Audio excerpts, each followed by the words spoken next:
ସନ୍ତୁଳା ଯୋଉଟା କି ଆମ ଓଡ଼ିଆ ଲୋକଙ୍କର ଅତି ପ୍ରିୟ ଆଉ ସମସ୍ତଙ୍କ ଘରେ ବି ମଧ୍ୟ ବନୁଥିବ।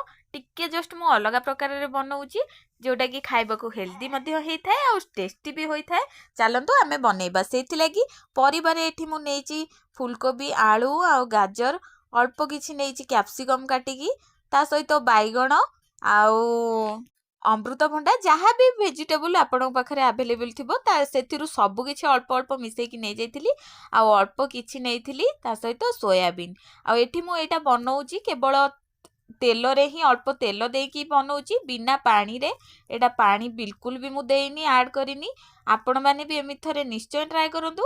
ପରିବା ସବୁ କାଟି କୁଟିକି ଗୋଟେ ସାଇଡରେ ରଖିଦେଇଥିଲି। ତାପରେ କଢ଼େଇରେ ପ୍ରଥମେ ତେଲ ଦେବା। ତେଲ ଦେବା ପରେ ଲଙ୍କା ଏଠି ଫୁଟେଇ ଦେଇଥିଲି। ତାପରେ ପଞ୍ଚଫୁଟଣ ଦେଇ ଫୁଟେଇ ସାରିବା ପରେ କାଟିକି ରଖିଥିବା ପିଆଜକୁ ଦେଇ ନେଇଥିଲି।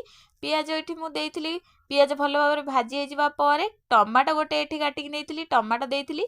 ସବୁ ଭାଜି ହେଇଯିବା ପରେ ତାପରେ ଏଠି ପରିବା ସବୁ ଦେଇକି ଭଲ ଭାବରେ ଲୁଣ ହଳଦୀ ଦେଇକି ଭାଜି ଦେଇଥିଲି କିଛି ସମୟ ପାଇଁ। ପରିବା ହାଫ୍ ସିଝିଯିବା ପରେ ଏଠି ଆମେ ଯେଉଁ ସୋୟାବିନ୍ ନେଇଥିଲେ ତାକୁ ଦେଇଦେବା। ତାକୁ ଦେଇକି ଭଲ ଭାବରେ ଏମିତି କଭର କରି ହିଁ ଆପଣ ଏହାକୁ ଭାଜି ଚାଲିବେ, ଯେହେତୁ ଏଟା ପାଣି ଦିଆ ହେଉନି। ତାପରେ ଯେହେତୁ ମୋ ପୁଅ ଖାଇବ ସେଥିଲାଗି ଅଳ୍ପ ଟିକେ କାଢ଼ି ନେଇକି ଲଙ୍କାଗୁଣ୍ଡ ଆପଣମାନେ ପ୍ରଥମରୁ ବି ଦେଇପାରିବେ। ମୁଁ ଏଠି ପଛରେ ଲଙ୍କାଗୁଣ୍ଡ, ଅଳ୍ପ କିଛି କରି ପାଉଡର ଆଉ ଅଳ୍ପ ଜିରା ପାଉଡର ଦେଇଥିଲି।